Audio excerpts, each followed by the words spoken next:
Football with friends is fun as hell. My name is Alex Dunlap. Welcome back, everybody, here on a Tuesday. It's Tuesday. Yeah, it's Tuesday.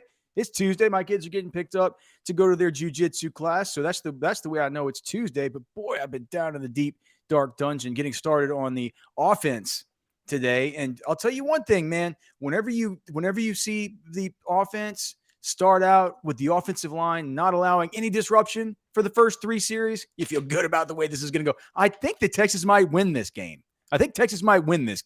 They're really off to a real good start as far as what I've seen on the offense. What is going on to the chat? Oh, you guys are already in here already. Let's see. SEC Hookem, how are you, sir or madam? Tex Guy 2 is ready for some fun.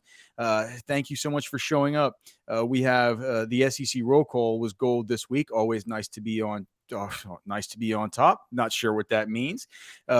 Nathan, I thought we did defensive grades yesterday. Well, we did, but we spent a whole show talking about just 7 players: Jalen Ford, David Benda, Byron Murphy, Ryan Watts, Tavondre Sweat, Ethan Burke, and Anthony Hill. We still have a whole bunch of these other guys that we need to talk about. And we're going to get to all that stuff. Randy Studdard, how are you, sir? Jay Ward, great to hear from you. Oh, hey Blake, do you have that photo that I sent you from Jay Ward? Toss this thing up, man. Jay Ward shot me an email of his trophy. Look at this trophy room. Hey, Jay Ward is one of us. We already knew it, right? But yeah. So it looks like a nice kind of Blake. What is that? I can't. Is that buck? That's a 10-point buck. Kind of one of these kind of, or is that a 9-point? I can't tell if the one side. Yeah, I think it might be a 9. I think but he's kind of got one of these. I wouldn't call it like, clearly it's not like a basket buck, but what do they call the ones that are like the full grown basket, like the little like the halo bucks, kind of high and tight. But it's a nice looking rack on that one for sure. Really big there through the brisket too. You can tell that it was a mature one. My question is, with these ducks, is that one particular type of duck? Is that a mallard? I don't even know. Are all ducks mallards? Do you know? I have no idea. I'm not a duck. Jay Ward, are all ducks mallards? And what kind of ducks are those? Jay Ward, let us know. Thank you guys very much. Of course, you can always reach me on email, alex@rosterwatch.com. It's a 160. Okay. That's that, dude. So it really is big bodied. It's a big tall one. So great. Yeah, real thick tines there for sure. Great job, Jay Ward. Rodolfo in the chat. Great to see you, Mr. Jarrett Tetley. Jareth Mulholland. It's football with friends. It's fun as hell. Hey, man, it is fun. It is fun as hell for sure. Cameron Parker, Nathan, all you guys, man. Mark Ruiz, great to hear from you. Mark Ruiz says, on to Wyoming. No more rat poison. Well, look, we'll talk about Wyoming a little bit later in the week. We still got the deep day to get through. So I don't move on quite as fast as some of you guys, and as fast as the football team needs to move on. Clearly, they can't still be thinking about this Alabama game. For us, it's important that we go through the process. We make sure that we understand what's happening here at every step, and we set our expectations correctly. And we make ourselves more engaged and more informed fans and analysts of the football team. So we're going to go through and do the defensive grades today. We have some other things we're going to get to, though, for sure. Look, I'll probably do it at the end of the show because I'll lose the audience that wants to hear about Longhorns. But I know that most of you have to be playing in fantasy leagues, right? If you're playing in your fantasy leagues, I have some waiver wire tips for you, the kinds of players you should be looking to pick up based on the week 1 usage that are available in over 50% of leagues. Certainly should be available, most of them in your home leagues. So we'll go over those guys. We'll talk about if you're in a free agent acquisition budget league, what you should be spending. If you have specific questions about that stuff, make sure and put them in chat. If you have specific questions about anything I'm talking about or anything about the Texas Longhorns, please put them in chat. If you put in a super chat, Blake brings those up, immediately, and they'll get my attention. But if I see questions in there, I will always, take time to answer your questions, whatever they are. Let's see. We have so we'll talk about the waiver wire. I got the matchup tool up at Roster Watch today as well. I don't know if we'll have time to get into that, but maybe that'll kind of go into waivers a little bit. We have Aaron Rodgers. Aaron Rodgers, a full tear of his left Achilles tendon. you knew it right when that happened about how that was going to look. He knew it.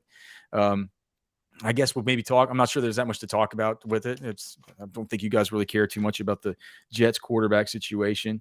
NFL Week 1 takeaways. Matthew Stafford, his wife was on an explosive podcast recently. He's having trouble connecting with some of the younger millennials in his life. We'll get to that. Of course, your emails. If you guys want to email me, alex@rosterwatch.com. That's how you do it. If you're interested in sponsoring the show, you can get me there, alex@rosterwatch.com. Micah Hudson commits to the Texas Tech Red Raiders at the most weird timing that I could ever imagine. We're going to need to talk about that. I have thoughts on that. And then my final thing, before I write down, please like and subscribe. I need to just write this down every day. Please, if you're watching this show and you're watching this live on YouTube, can you just click like? I think it helps me a lot. Like if there's likes, more people find the show, it gets more views, and that way I can make more money from my cut from the ad revenue. So if you could please like and subscribe, that would be greatly appreciated. It helps our whole ecosystem here whenever we are growing and we're doing the right things and we're making sure that we're keeping all the bills paid. So, and here's the other thing too, did I already ask this, Blake, about Rice? Did I already say something about Rice? Is Rice actually not bad? Like not as bad as we thought? Didn't they beat Houston? Rice beat Houston. Yeah. Golly, man. How does that guy keep getting away with being like Houston being bad? Maybe Rice ain't even that bad. Maybe it's just like, we were so worried about some of these guys having down games. It still doesn't excuse Alfred Collins. It doesn't excuse Baron Sorel being a no-show in that one.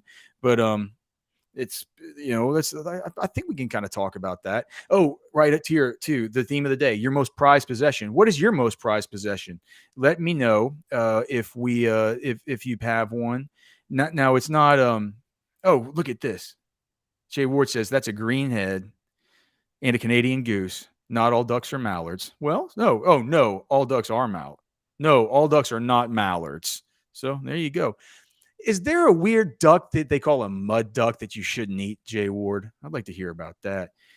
Blake, look at what you've started with Brandon Wyckoff. We need the hats. He's right, man. He's right. We need the hats. I'm telling you, it's like the minute I saw one yesterday, I said I would wear that to cover up this orange dome that I have going on. It doesn't look quite as orange today. And I think it might be the background's orange and your eyes just sort of pick up the orange. Because I after the show yesterday, I just went and I took a long look at myself in the mirror. And I said, you had a complete. Am I really a redhead? How did this happen just overnight? I've never had really red hair before. But it seems like it's just happened because no one's ever mentioned it before. My lighting is the same. I tried to do something. Hold on. I think there's some kind of lighting like right back here. Like maybe does that make it less red? It still looks pretty. Okay. Well, okay. Let's see. But if your orange hair makes us stumble into having merch here pretty soon, that'd be pretty cool. Yeah, for sure. Okay. So all these questions about would you try and move Wilson? Like, would I try to move Garrett Wilson if I rostered him in one of my fantasy leagues? Look, that's a great question. Blake, can we make notes of all these fantasy questions I can just go to and round up at the end? We're going to, let's see. People are going to get tilted if we don't start talking Texas soon. But there's dude, Mark Ruiz again. He's saying we need merch. We need merch. Hold on, Nathan saying he'd buy it. He'd buy a hat. Tell him we need to get this going. Here looks. Okay, that's enough. FWG. Fun as hell. Red as hell. Okay. All right. Let's get back into talking about the Texas defense. We have here the tier 3. So we talked about the tier 2 and the tier 1 yesterday, and we talked specifically about what I wrote my column about today. It's like I told you guys yesterday. I do the deep dig and I come on the show and I just start looking at it and I just like start clicking through charts, and next thing you know, I have ideas and stuff. It actually is not that. It's actually it's helpful that when I sat down to write the column, I'm like, well, I already know what I'm going to say. I basically laid out my thoughts on this yesterday, but the main the main takeaway on defense this week was that the volume players who traditionally have sometimes been the Ovie Aguofo dust balls, right? The Ray Thornton, the Ray Thornton type of just kind of sloths, the dudes who only get out there and they only get up on the list because they're playing at such a higher volume of snaps to where they're just inherently going to have so much more opportunity to create disruption, right? And when we shared the sheet yesterday, what I was trying to explain, and I'll show the Deep Dig 2023 sheet again. I have all these pulled up from yesterday. So 2023. When I show this sheet here again today, I wonder, can I just maybe if I make this into a PDF, it'll look better. Because it's like you can only see it on. Is that better, Blake, or worse? You think that's better or worse? It's kind of the same. I can't hear you. I liked it better in the other view, honestly. You liked it better in the other view? Yeah. Okay. All right. So here we are. So like right up here, all these guys. So basically this thing right here, market share, that is just the share of the defenses, the share of the, no. Okay. So that's just the share of the defense's production, right? Of all the production, it's like Jalen Ford has generated 12 points for his production. We're still real early in the season, but that's what he's generated so far. If we look back at last year, let's say like the guy who generated the most production on the whole season, it was Jalen Ford. He generated 101.75, units of production last year. Okay. So, I mean, we're still real early in the season, but it is what it is as far as the actual volume. So that's the way that the sheet is structured. Now, the reason why this snaps per production column is added over here, again, is to show us the players who are doing the most with the snaps that they get. So just because they're not all the way up here because they haven't had as many opportunities to create the production as some of the others, you can still look down here and see, okay, well, these guys, when they've had little chances to play, they've been good, right? Generally, what you have up here at the top an Ovie Aguofo dust ball who is going to have good overall production because he's on the field for 680 snaps of the season for some reason. But the snaps per production caused is going to be like tinged in the pink color or maybe even a red color because when he's on the field, he's not efficient. He's not an efficient player. He's only producing because he's on the field. It's a volume-based thing. And whenever that's the case, well, it's not good. You're putting a player out there who simply is not producing at the level that you would expect in order to earn that level of playing time, right? You look at it now, and the story of this thing is I've never seen it like this. I've never seen where all of the best snaps per production cause guys are also the volume guys. I guess to me, it just, Blake, does this make sense to you? Can you help me here? Does this make sense to you when I'm saying, am I doing a good job explaining this? That not only are they the guys that get the most volume, but while they're out there, they're actually the ones that do the most with each snap. And that's just inherently different than anything we've ever seen as long as I've been doing this. I've been following your message both yesterday and today on this. That the production per snap caused is so important. Yes.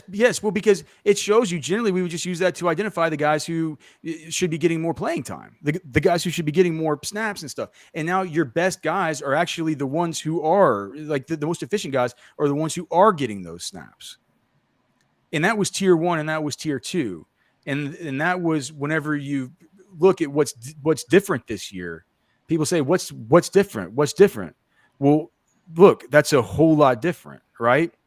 And I just think whenever you look at what happened in this game and how we can sort of spin it forward into looking versus Wyoming, there were certainly game plan specific things that happened here that were really good. I mean, we'll talk about the blown contains, right? Because we're starting to get down into the level here with guys that might not have played as good a game as the rest of them.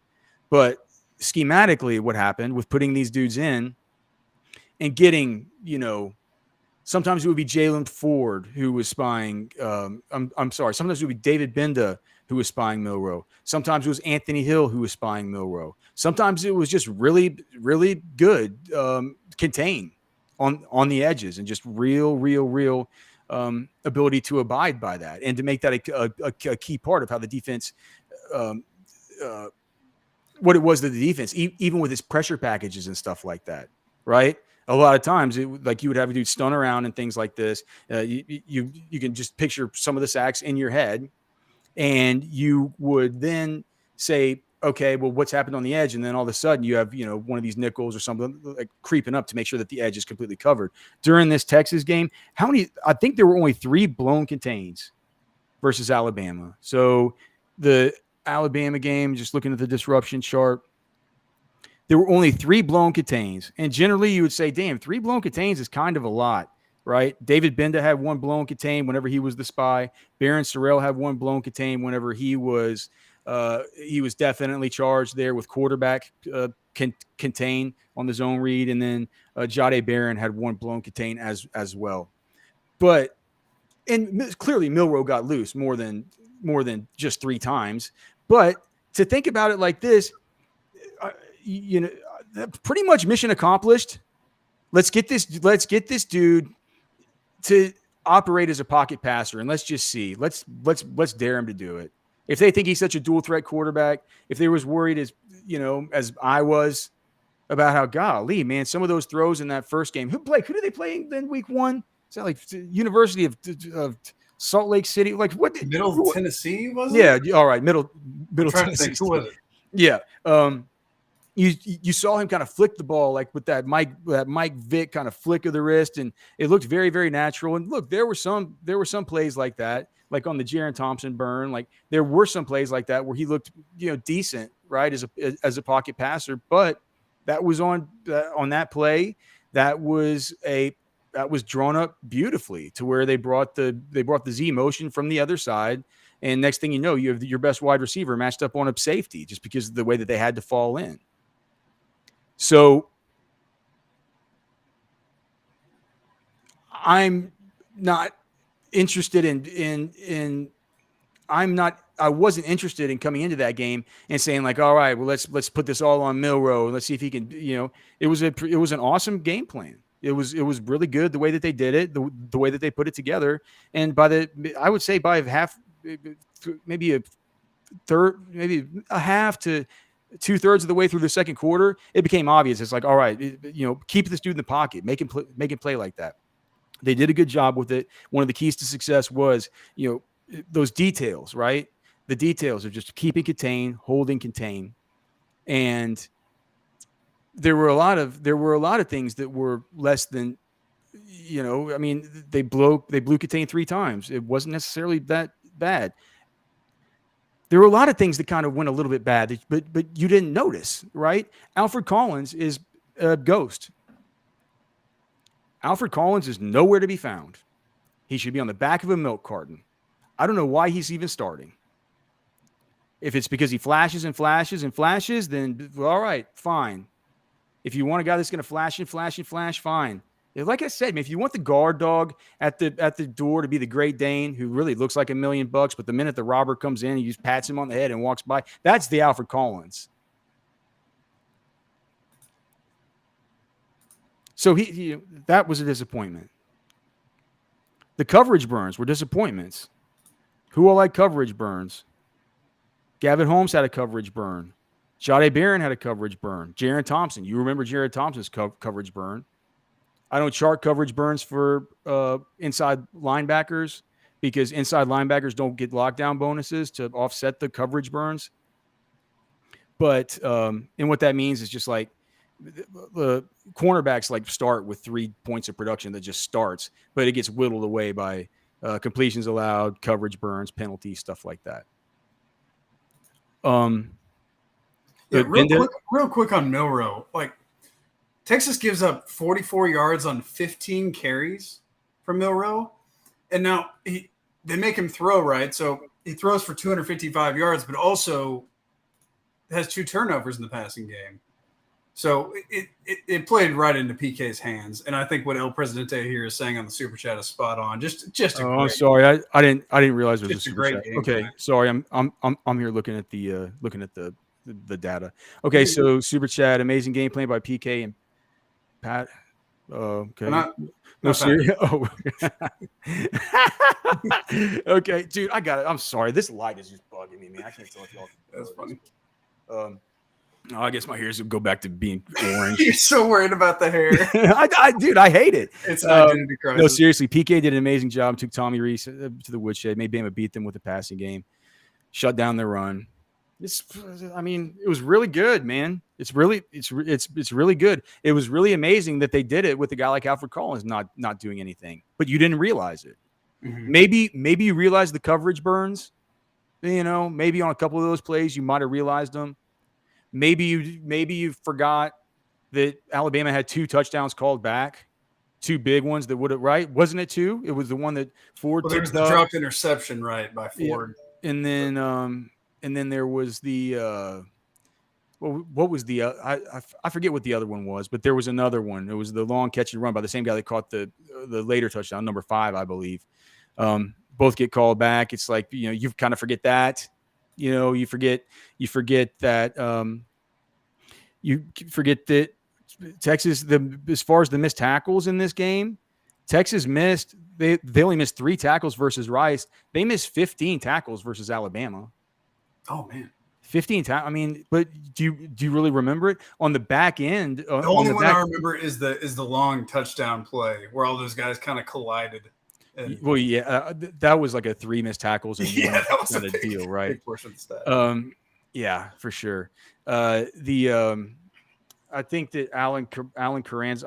If you've been listening to the show and stuff like that, what's different about this version of PK's defense versus previous seasons? Well, for one, just from a personnel standpoint, they're getting their run fits a lot better, except for Alfred Collins. They're doing a good job with making sure that they fitted up their gaps, keeping the linebackers, free and clear. David Benda's been a revelation for these guys, but I don't think he would have been a revelation if he wasn't able to kind of scrape over and be able to be kept so clean whenever he's filling from over there on the weak side. I do also think that I think that it's true what Sark said about the influence of Payam Sadat, bringing in aspects of the flex defense, doing the stuff where they'll go to 3 down linemen. They'll bring a guy like Anthony Hill up on the line, just in a 2-point standing there. They'll move him around from B gap out there to C gap. They never really know what to expect from where he's going. And so that just automatically adds a lot to the interior stunts and twists and things like that. If you're asking me what they're doing on the back end, man, I don't really notice that much difference in how they're operating back there. It does, it feels to me more like some more front 7 stuff. It feels like better personnel as far as fitting up the run. Man, Keontre Coburn was a great player at Texas. He did a really good job. There were issues last year at times with that guy's pad level, and it was he would get washed away, and that would be something that it would just like. I think it might have been conditioning, and he really helped himself out through the course of the draft season, was showing teams that he was in a lot better shape. Do you remember how good Snacks looked at the combine? Mm-hmm. It really was just it was just a smash with how good he looked. I think there was just some conditioning stuff with him. Moro Ojomo was a little bit undersized and could get washed away at times as well.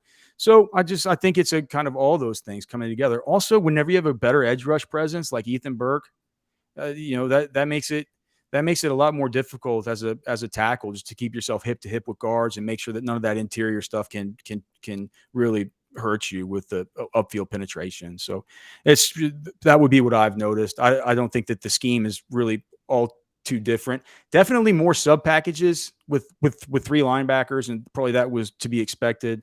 I'm most interested to sort of see what it's going to be like when Maurice Blackwell comes back. At this point, the Anthony Hill genie's out of the bottle, right? They're not going to be able to take Anthony Hill out of these football games anymore. The fans will absolutely riot. But The other sub package, is the Jet Bush sub package, and Maurice Blackwell is not a 1-for-1 replace. What does Maurice Blackwell even weigh? I mean, he's got it. He's a pretty small dude, right? He used to play safety.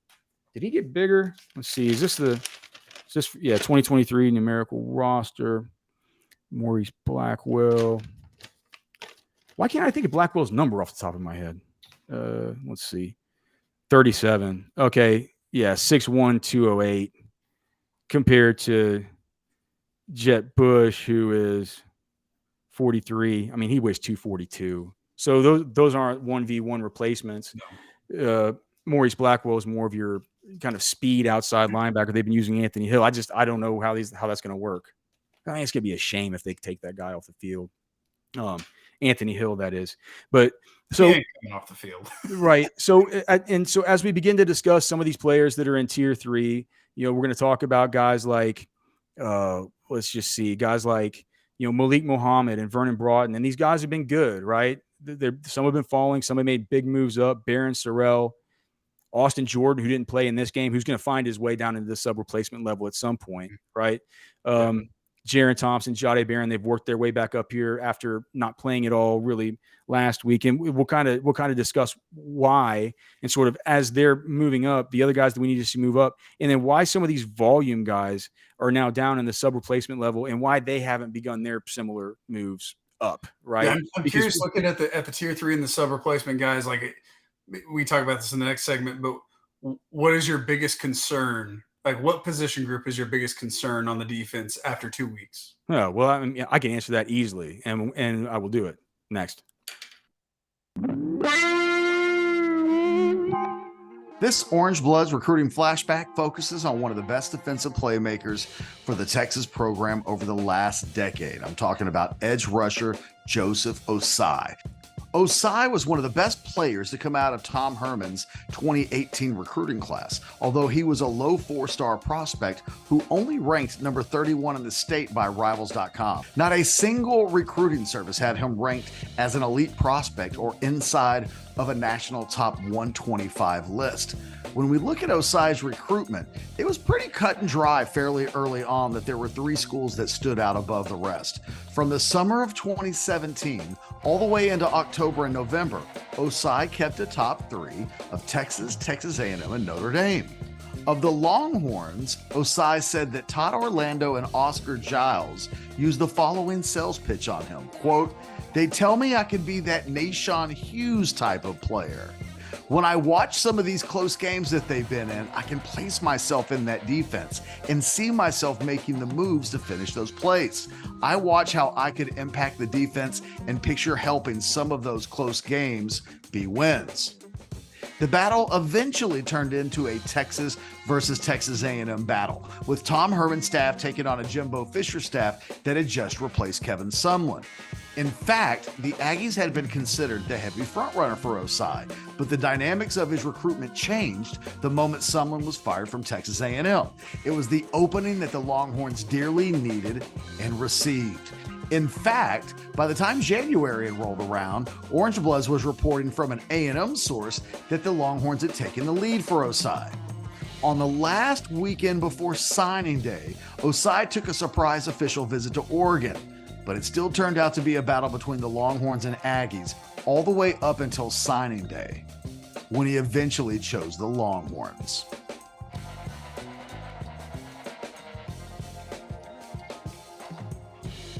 No matter what you're needing, Specs same-day delivery can save the day with our Specs app or online shopping. From world-class wines to hard-to-find spirits and craft beers to gourmet foods, delicious snacks, and spectacular sweets. It's Specs. Cheers to savings. Football with friends is fun as hell. Blake, look at what they're saying. Look at what people are saying. They are pumped up. They're pumped up about the FWF hats. Superimpose the hat. Superimpose the hat. Give me the hat. I gotta do it with the upgraded overlay. Hold on. Oh, come on, Blake. I gotta put you on this. I gotta put you in the spotlight, or put you in the, what is it? Put you on the spot. Okay. Well, while we're waiting for the hat, let me tell you about Specs wine, spirits, and finer foods. Once again, guys, here's to you. here's to savings. It's the same thing I tell my kids every day when I pick them up from school. I say, hey kids, how was your day at school? What did you learn? Did you eat at school, or did you take your lunch? I generally don't know, because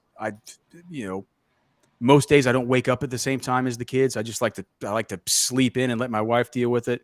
These last few days though, boy, I've been getting up early. I've been having to get the deep dig ready for you guys. I had to get started today on the offense because I know there's no way I'll be done by 3:30 p.m. tomorrow if I don't get up, a few hours early and just kind of get it started. So sometimes I'll just be, and I'll be working and not even see them. And so I'll just ask the kids. I'll just say, like, how was your day? And they'll tell me, oh, it was great. What'd you learn about? My son will be like, we counted to 20. And I'll be like, you know what, son? Here's to you and here's to savings. Shop Specs. And he says, Daddy, we always go to Specs. And I say, oh my God. But we do always go to Specs. It's definitely where I do all of my shopping, where I get my tequila, where I get my wine. Like I said, man, it's like a place where everybody always knows your name. 50 years now that they've been, 60 years they've been in business. 61 years, 1962. So 4-time National Retailer of the Year, always the best prices. So make sure and check out Specs, wine, spirits, and finer foods. World-class service that's all about you. All right. Let's see here. We got Randy Studdard saying that Blackwell lays the lumber. He's I'm telling you, he's a good player. He can hit big. I would hate to see Anthony Hill come off the field for Maurice Blackwell. I'm sorry.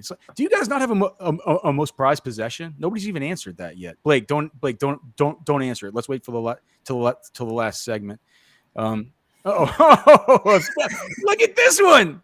I love that. It's like it's like a fishing hat, right? A bucket hat. Nice bucket hat. Keep the sun off your neck. I'm telling you, man, these hats are fun as hell. And now, if we made these hats, would we be able to do them in burnt orange like this, or would we get sued? Oh, I think we could, as long as we don't. Yeah, they can't tell us you can't use burnt orange. They can't own a color. No, right? No, we can do that. I think if it had like a Texas on there or something plus a burnt orange, yeah, then you would, or like a state of Texas or anything like that, or like a Longhorn. Yeah, I could fish in this. I would love to fish in this. Blake, we need to get this going. We can just set up stores online, right, where you can just like upload a logo and people can just go buy this. Like I'm gonna go do it. Let's do it. The only thing is the shirts that you buy off those, I think they're like ironed on, and the shirts don't feel good, but it feels like for hats and mugs and stuff. We need some quality stuff if we're gonna do it. Yeah, man, like some nice, some good fitting shirts that fit you well. Don't sag around. Mark Ruiz asking, how's 88? What do you say? How's 88 graded so far? We'll talk about him. Here's another Sorel. Does seem like Sorel hasn't had many flash plays. I'm sure he's done well containing and pushing the pocket, but a lot of talk in the offseason, him in the pass rush. Dude, he was absent versus Rice. He was great. He was quietly great versus Alabama. We're going to talk to him pretty soon. Top 12. Hot or cold take of the day from Cody Carpentier at Carpentier NFL on Twitter. Cody, I can't say that yet. He's asking Anthony Hill will be for you guys who are just listening through the app. Cody's saying hot take of the day. Anthony Hill will be a top 12 pick in the 2025 NFL draft. I can't say that yet. Boy, he sure looks good though, man. He looks like $1 million. But guess what? At this point, if you would have asked me about, wait, he won't be eligible in 20. Because this year will be 2024. He's just a freshman, so he's got 3 years. 2024. So it'd be so he will not be a top 12 pick in 2025. That's a no. Because I was gonna say, if you'd have asked me that same question last year about 2025, 26 would be last year about 2025 about Kelvin Banks after 2 games. Oh yeah, I would have said, man, I would like to say it. He looks awesome, but I can't say that. Like now I would say, well, yeah, of course he's going to be a top 12 pick. But it feels to me like I want to say it for Anthony Hill about as much as I wanted to for Kelvin Banks. So I mean, take that for what you will. This reminds me, Alex. Earlier in the week on one of our shows, I forget which one it was. There was a comment. We've been kind of comparing Texas to other teams that have had huge wins at the beginning of the season and tried to toe the line and make it all the way to the playoff and that kind of stuff. In 2019, LSU was a comparison that kept popping up because they beat Texas in week 2. Oh God, don't start comparing this team to 2019. No, I'm not comparing them, but Yeah. But we start talking about the amount of draft picks on this team. I'm not saying it's but on that comparable to team, but dude, that team you had this now. team is loaded. Yeah, but that team, I'm just on offense. You had Joey Burrow, you had Jamar Chase, you had Justin Jefferson, you had, I guess. But are you going to look back and say, Moss's this team has Xavier Worthy, A.D. Mitchell, Jatavian Sanders? But they had Clyde. They had who was the center? What's that center? Lloyd Cushenberry. They had a whole lot of that team was full of dudes. I guess this team's kind of full of dudes too. But before the season, nobody knew that about that LSU team though. It's kind of hard to compare viewers to Burrow. Maybe at this point, maybe not. I don't know. Maybe not. At that point, Burrow was kind of a transfer that would, had trouble getting on the field from Ohio State. And, yeah, well, I guess you can compare them. Maybe both a little tiny bit undersized. Burrow, they still talk about Burrow's small hands. That was the talking point after this last game. He gets paid $275 million. He goes to Cleveland. He plays in the rain. People are saying his hands are too small. So there's some of the same. I guess it's the 2009 LSU team all over again, Blake. Like, who'd have thought? All right. Well, hey, so we could take that one down. Let's see here. Bo Davis style hats for the win. I'm telling you, let's get the bucket hats. We'll get the regular hats. It'll be a great time, man. We'll have a bunch of fun around here with our friends. All right. So the stuff about Baron Sorel, that'll kind of blend in here as we get to the sub replacement level guys and sort of what we think about them, what has led them here, what we can expect moving forward. So moving out of the tier 2 is Malik Muhammad. He fell 3 spots in this game. I think that was mainly just because of the fact that here in this one, Muhammad only played 20 snaps, 31.25% of snaps, as opposed to the 52.94 that he played in the first game. The thing about Muhammad, though, is if you look at it, so Malik Muhammad, it's not like he's been super duper productive, but his snaps per production is the second best among any of these corners, right? So, I mean, if it were up to me, considering that I look at this stuff, I'd look at this stuff kind of with a closer eye than almost like the eyeball test or anything like that, especially when it comes to these corners and these DBs. I mean, he's only allowing a 50% completion rate. Now, granted, he's only been thrown at twice, but one of them was a PBU. He's getting his good lockdown bonuses. He's been a good player. He just hasn't been on the field as much, and he hasn't had the opportunity to make quite as many plays. The 2 times that he's been targeted this season, one of them he was able to get the PBU. And the fact of the matter is, he looks like a really good prospect. I came into this season thinking there's no way that he would be able to usurp. Is that the word, usurp? Yeah, like he'd be able to usurp a guy like Terrence Brooks. Now I think it's just like an epic toss up. Like I don't know. I don't know what the best option there is. I think that I'm beginning to think that it's not Gavin Holmes. Because here's the thing. Whenever you look at, and we talked yesterday about the guys who would the guys who play on what sides, and Ryan Watts, we've talked about a million times, boundary corner all the way. Now, Malik Muhammad, it feels like, is getting, he was the first sub in. He came in the 3rd series of this Alabama game. He came in early in the Alabama game for Ryan Watts, right? The key player for the Texas Longhorns secondary. And even though Jim Nagy came on here, I wrote this in my column. Jim Nagy says he needs to move to safety. I mean, to me, he's looking like a kind of a good D1 shutdown corner. So I don't know.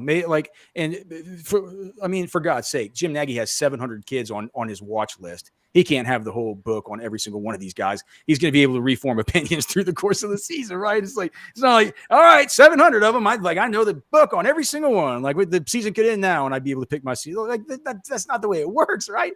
So, it's such good insight you get from a guy like Nagy, who's the director of the Senior Bowl, who's been to every single one of these practices, who's seen so many play. That apples to apples comparison, dude, that means a lot, right? But I mean, Watts, to me, just like I don't mean to talk about both sides of my mouth, because I said I look more at these numbers than I do at the eyeball test. But geez, by the eyeball test, it's just he looks really good. They don't like to throw at him, So Malik Muhammad comes in for him first. That's a big deal to come in for him in the third series of the Alabama game. That means it's like, I mean, they think he's good. I mean, Blake, was Malik Muhammad a 5-star? I think he was. Yeah, I mean, if he wasn't a 5-star, he was definitely borderline. I don't think he was a 5-star on Rivals, if I remember right, but he was right there. I mean, top 50 on just about every service. Yeah, but on Rivals, was he a 5-star? He had to be a 5-star. Like that kid wasn't a 5-star. What do they need to see? I mean, what do they need to see? Adam Gorney, what do you need to see? He was certainly a 5-star on a couple services. If Rivals didn't have it, was a 6.0 35th in the country, not a 5-star. Is that Rivals. The highest 4? I don't even know what is that. I think they do 32 for the 32 NFL draft picks. So he was a couple short of 5-star status. Well, I mean that's top there. I mean, that's a super blue chip. Hold on. Is Micah Hudson a 5-star? He is for sure. Yeah. Okay, we got to talk about that. We shouldn't do that now. I really do want to talk about Micah Hudson, but we can do that. We can do it later. Okay, so Malik Muhammad, to me, he looks like the second best corner that Texas has. We'll see if that keeps up. He's playing at both. He's playing at both the boundary corner. That's when he came in first, but also in the fifth series. So right before half, he came in for Terrence Brooks. Over at the field corner. The field corner rotation went one series Brooks, one long series Gavin Holmes, one series Brooks. Brooks starts the second series, or starts the next series, and Muhammad comes in at field corner to end of the half. And then he played at field corner one other time in this game, whereas he came back in at the boundary corner one time. And then just for 2 snaps of another series came in for Ryan Watts. So he's playing on both sides.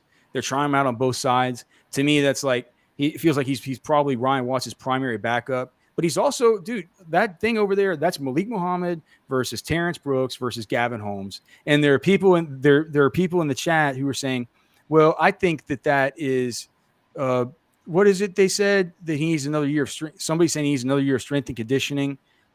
I've kind of said that from the very beginning. You know, one of my buddies that's in the personnel director for a big university here in Texas told me that whenever they scouted him, they had his weight at 149, which I don't know if that's true. I mean, but that's just what he had told me. He's clearly bigger than that now, but you could use. He's listed at 177 now. Yep. Let's see. Tony Bailey saying Gavin's good if we have to guard a speed receiver. Dude, Malik Muhammad's good if you need to guard a speed receiver. Have you seen how fast he is? Malik Muhammad's good. Dude, I mean, he's good. He's fast. I mean, he's big, but he's fast. He's faster than Watts, right? I mean, he's faster than him. Yeah. He might not be as fast as Gavin Newsom. I guess that's true. So Gavin Newsom's already been burned once. It was on a pass interference. Gavin Holmes. What I say, Gavin Newsom? Gavin Newsom, who's the governor of California? Who's Gavin Newsom? Is the governor who's of California? Gavin? No, isn't that the lead singer of Bush? Gavin Newsom. Hold on, Gavin Newsom. Isn't that the band Bush? He's the governor of California. Okay. I don't know who the lead singer of Bush is. What? Look up the lead singer of Bush. Gavin Rossdale. Gavin Ros. I'm going to start calling him Gavin Rossdale. Gavin Newsom. Gavin Holmes. It's all the same, dude. It's all the same, dude. Gavin Newsom. What is he, the governor of California? And the lead singer of Bush. Yeah. Okay. Hey man, hey dude, it's football with friends, dude. It's fun as hell. I mean, we could bitch about Californians all day around here. That should be a topic. Worst thing about the Californians moving to Texas. Okay, let's see here. Gavin Holmes, not Gavin. I'll bet you. I'm not sure exactly what he looks like, but I'll bet you Gavin Newsom would get burned back there too. Get burned pretty bad. Yeah. So that's the deal with Malik Muhammad, man. Like he's fallen into tier 3, but he's a good player. Okay. Next up, let's talk about Vernon Broughton. He moved up 4 spots to number 9, which is clearly a good development, especially with Alfred Collins being a being we're just gonna call him Casper the Friendly Collins ghost, man. It's like so much for. Hey, were we supposed to have an Alfred Collins party if he did something? I had the disco ball ready to go. You did. You had the disco ball ready. We were gonna have Nash on. He was gonna put on the. He said he was going to make the effect where the glasses, like the deal with it glasses, were going to come on. He was going to do it. Cody was just going to get a big thing of like bone-in meat and eat it. I was going to fire up with a bunch of hot sauce, crack some beers. You can't do it. Alfred Collins, just completely ghosts on us. So it's good to see Vernon Broughton moving up here in the rankings. If you look at the way that he was able to see the field in this game, it was up, like we mentioned yesterday, from 27.45% of snaps versus Rice up to 37.5 versus Alabama.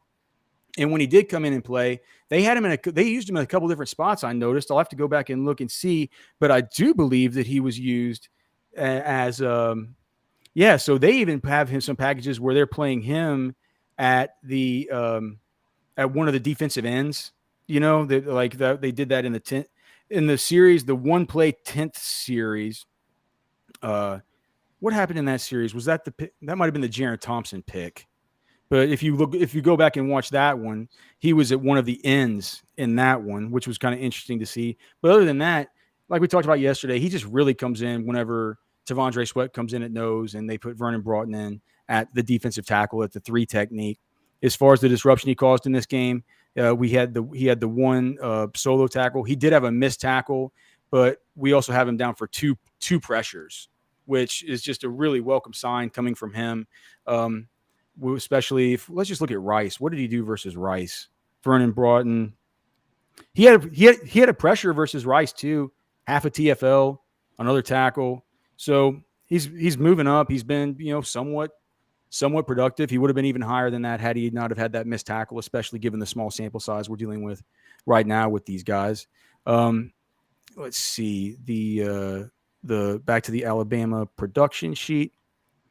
Baron Sorel. So that's who they asked about earlier, and he moved up 12 spots. So you just ask he moved up from number 22 to number 10, and he'll move up even more, even though his snaps per production caused right now still is not that great.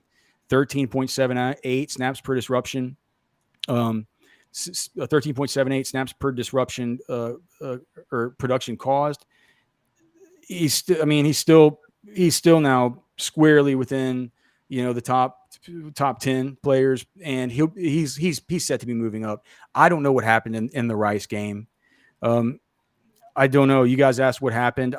You said I haven't seen much of him. Like, Alex, I haven't seen Baron Sorel. The fact of the matter is he just didn't do anything. What do you have? 2 assisted tackles versus Rice? Didn't get any pressures, didn't get anything. But then you get into the Alabama game when he was going now where he did struggle a little bit was like anybody's going to have trouble setting the edge against that right tackle, that CJ Latham. That guy's not easy to deal with. Alabama fans say, "Oh, he's been a little disappointing." All that, dude. Alabama fans are some ungrateful SOBs. Sometimes they complain about the players they complain about. They have some good players, and they're just like, "Oh, he's sitting up. Boy, get him out of there. He's no good." It's like they got pretty high standards. They do, man. They just they really, man. They have it must be. Oh man, it must be so pressure filled to be the coach. Imagine the coach that. Imagine the coach that comes after Saban. Oof. Can you imagine the job how hard that's gonna be? I think the only guy that they give a pass to for maybe losing a year or two before you get it figured out would be, it would definitely be Coach Prime. How would Coach Prime do at Alabama? Man, that would be weird. I mean, it's interesting too because I thought everyone thought for a long time that Dabo Sweeney was going to be the guy. Dude, your shine wears off quick, and your shine wears off quick. Now Glenn is right, and a lot of hype around Kiffin to Bama. Now I've seen. Yeah, but see, why is there hype about anybody to Bama? Last I checked, Nick Saban's still the coach there.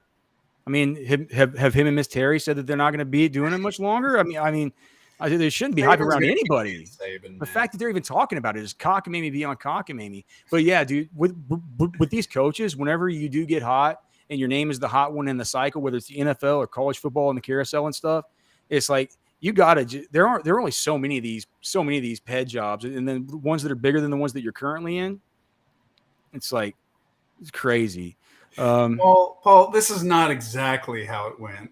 What Alex Ketch broke down all the PFF grades for the O line. It's you got to get out of here, Paul. My God, He did mention some PFF grades, but it wasn't how accurately portrayed they all are. He did have one, the DJ Campbell grade. They gave a super high grade for DJ Campbell. Well, he's played awesome through so. 3 series.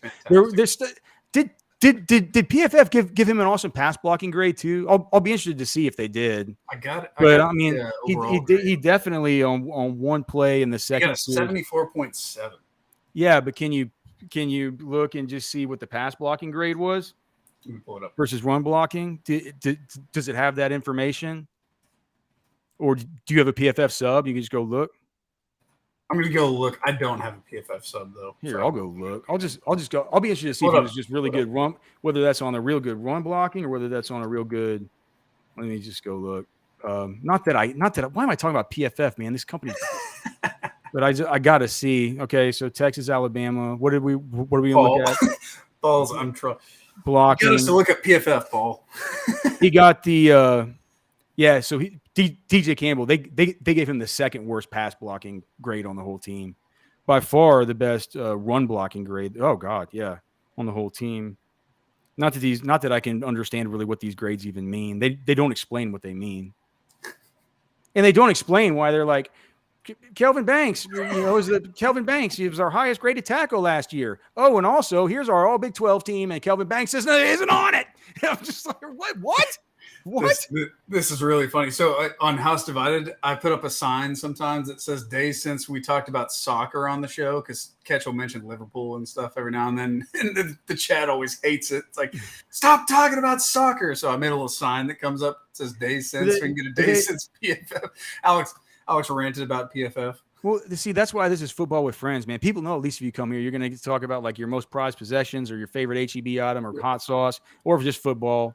I mean, sometimes it'll be fantasy, sometimes it'll be NFL, sometimes it'll be other college teams. There'll be a ton of NFL draft, right? We love having some fun talking draft. But because that's where college and NFL meet up. It's where they marry together. But never. Well, I guess we could talk like football with friends. Football with friends. During the next World Cup. Kidding. I don't even know, man. Like, how does catching them? How do they even wake up in time to do all this stuff, man? Aren't these games like 5 a.m. our time? They're super early. I think they're on Saturday too, right? Aren't they like 7 a.m. on Saturday? I mean, isn't the fun part of watching these boring soccer games like just getting to drink a bunch of beer and like you can't even do that? You're still like in bed in your PJs watching these games. How do you get excited like that? Let's get fired up, man. Hang out with some friends, cook up some brisket. Let's see. We have just a bunch of this stuff. I guess Ketch must have had a day today. They're talking about his listening space, whatever that is. Show. It was a fun show. Okay. Paul says a 5 a.m. wake up. Dude, I remember one year when I was doing so my radio show was on Sunday mornings on game day mornings, and they did a simulcast of it on the Fantasy Sports Channel and on SiriusXM NFL Radio. And it's because they didn't have programming at 5 a.m. and or 6 a.m. Eastern or whatever coming into the 7 Eastern stuff. And they asked me if we wanted to do it. I'm like, oh, hell yeah, dude. I'd love to be on NFL radio. You realize real quick when you got to get up and connect an hour before to make sure your connections are right. Your program director makes you do that. So you're waking up at 4 a.m. You're getting ready for a 5 a.m. show. And like after like 3 weeks, they're just like, hey man, like we're gonna go with our own programming here, man. This guy sounds way too tired. It's like I was totally too tired, man, to be doing a show that early. I don't know how you guys can get so fired up to watch. Oh, look at this. Watch soccer. Most prized possession assigned Derek Jeter baseball. It's funny, man. So I have a neighbor. And it's this kid, one of my son's best friends that was in his Montessori class. They're in different schools now. But crazily enough, I was in the same preschool with this guy's dad, and we played football together all growing up. We played on the defensive line together at Westlake for the state championship team. He lined up right next to me. We were church friends growing up and all this stuff. Now his dad, like my son's best friend, unbeknownst to us, right? It's like they're like that's his dad, right? So I get to see him. I'm like, what the hell, man? It's like I guess these these kids, these families work well together, whatever. And so and I of course know his mom and his dad, who are like the grandparents who always come and kind of take care of the kids, and because he's a coach now, and so he's got after school stuff, and so the parents live out in a little bit farther out in Spicewood, and they have a pool and all this, and so I take my son over there, and like I catch up with them. We go out there and gab a little bit. I love catching up with them, and so what happened at their house? Their house got burned down in a big fire. And you guys know on 71, when you're going out 71, you get past the Pedernales River, and you get to like where you turn right down there to go to like Barton Creek Country Club or something. It's like so there was a big fire. You guys have probably seen the trees are still kind of burnt right up there, and their houses was one of the ones that got completely burned down, and they had to rebuild it. They lost everything, and they were said like, dude, you have no idea what it was like, what it's like to sit down and just get a sheet of paper and start writing down for the insurance company everything that was in your house. Can you imagine what it must be cataloging that? And I said, well, did you get anything? And they said, well, we were out of town, but we called our son, my buddy. He got out there. The cops had shut off the road. They said, you can't go in there. My son's like, I got to go grab some of the most prized possessions, all this stuff. Do you know what they told him to go grab? The laptops and the guns. It's like everything else. Like they could just take care of it. They can take care of it. Get the guns. Yeah. I started thinking about it. If I was in a big hurry, we're just talking about things and not people or pets. Like I'd probably grab my laptop. I guess I don't know. Anyway, so laptop's got a lot on it. You know, you got pictures, records, whatever else going back. Yeah. I guess. We'll talk about my prized possessions later. It doesn't feel like I got that many heirlooms in my life because my parents were so anti pack rat. Like I got one, but I'll save it for the end of the show. Yeah. They saw my grandparents like keep everything that they ever found, and they're like, "Oh, that's never going to be us." So they would just get rid of stuff and just throw it away. So how the hell did we get onto this? We're talking about Baron Sorel. We're not going to throw Baron Sorel away, are we? He had a great game. Baron Sorel had a great game. You're not a pack rat or a hoarder if you want to hold on to some hope for him, and I'm going to tell you why next.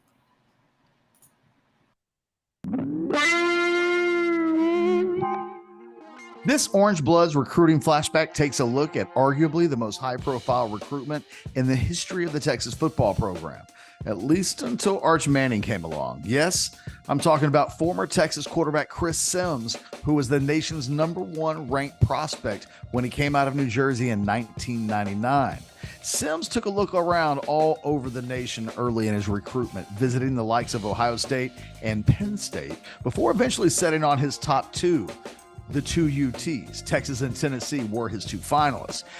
After taking an official visit to Austin in the fall of 1998, the Longhorns appeared to be poised to land Sims, which partly helped steer Eli Manning, who also visited Texas in the fall of 1998, to Ole Miss. Yet, when Sims announced his decision on December 15th on the MSG network, he picked the Vols over the Longhorns.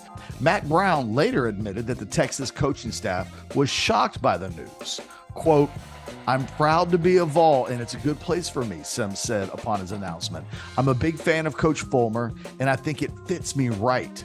I feel so relieved, and I can finally get back to being a high schooler and enjoying myself." Yet, the truth of the matter is that Sims wasn't really relieved about the decision, and word got around quickly that he was wavering on his commitment to the Vols almost as soon as he made the announcement.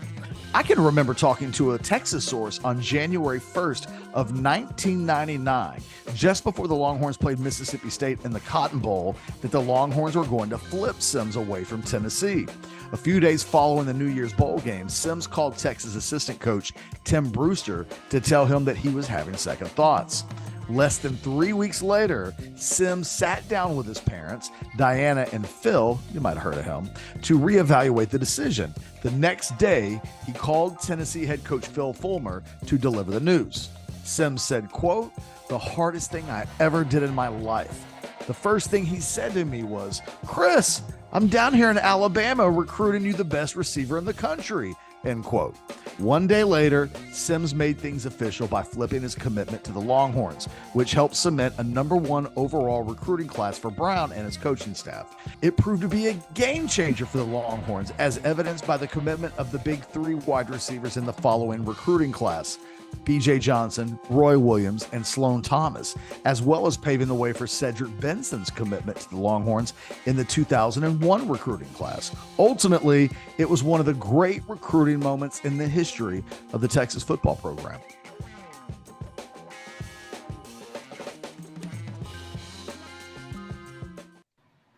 Football with friends is fun as hell. Oh man, so pleased to be here with you guys on a Tuesday. We are having some fun. Yippee Time's asking if I got an Axis deer. I've got a bunch of Axis deer in my lot, brother, but no, not this time.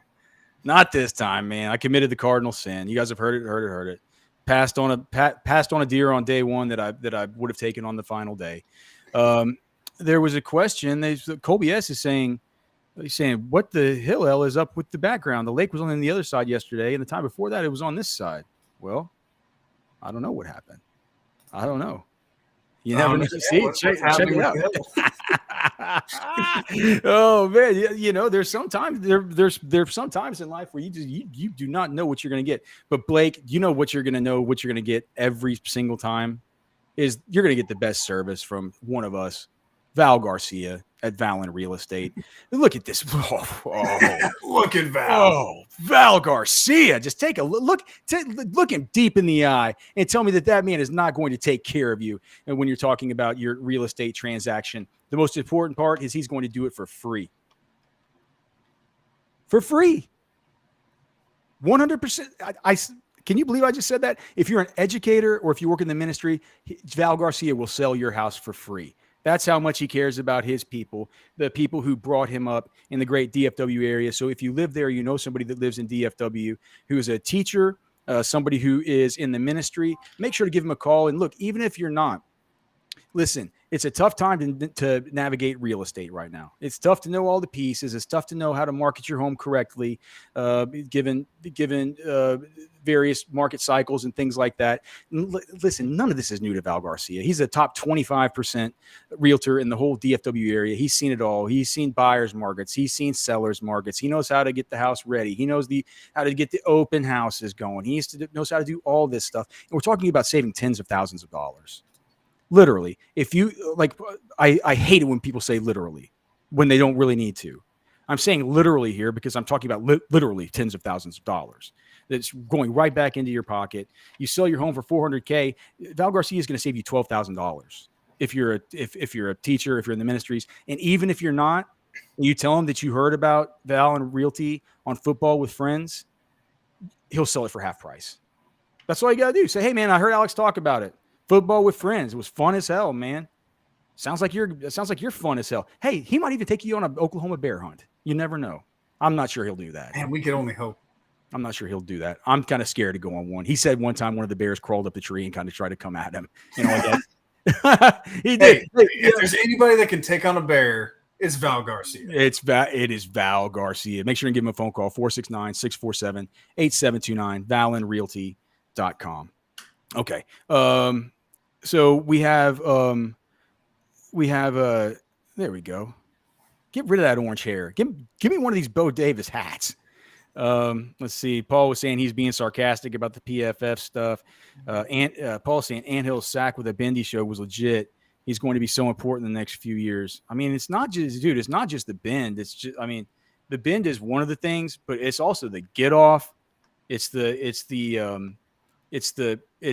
way that he understands leverage.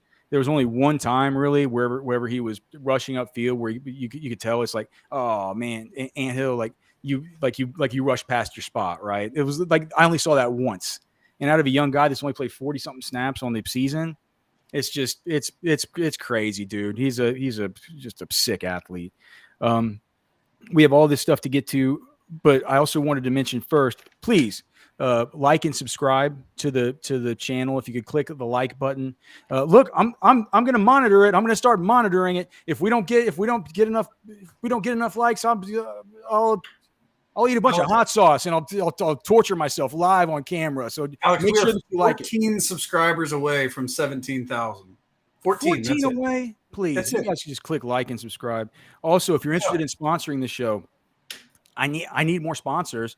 You can tell that Val Garcia is a great sponsor. Thanks to everybody that sort of reached out and talked to me about it. I know that there's some of you guys out there that's Paul Val didn't bring a gun when he goes bear hunting. I didn't ask him. He said all he had, man. He had a bow and arrow. Had I think he had to shoot that old boy, just take a full frontal shot as he was coming up the tree at him.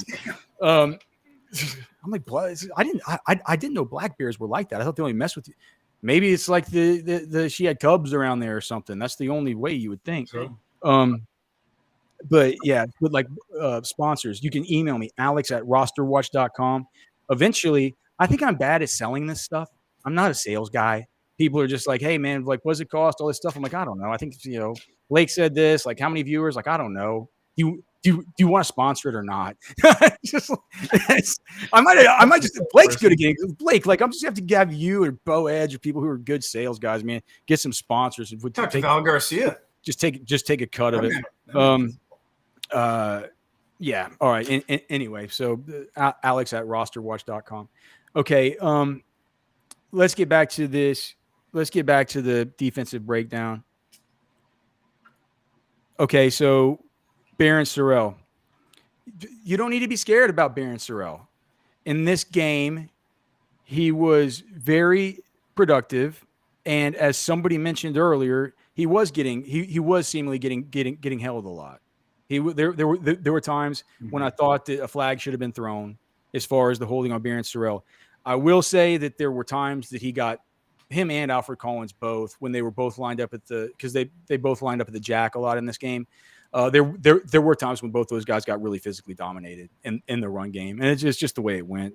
Like a couple of pin blocks, a couple of pancakes for those guys. But other than that, you have defensive end, filter, three tackles, one quarterback hit, 3 separate pressures. That's a sick game.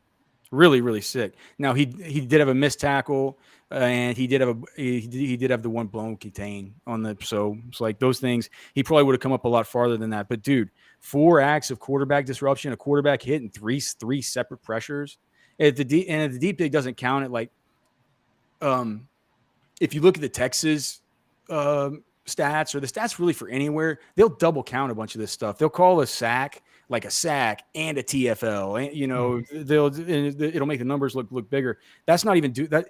So you could say like a hit should be counted as a pressure, right? But that's not, like, we're talking 4 separate times that he got to the quarterback, and the number of snaps he played was what in this game? It was, I think he played 60% of snaps. So if it was 60 total, well, hey, how about this?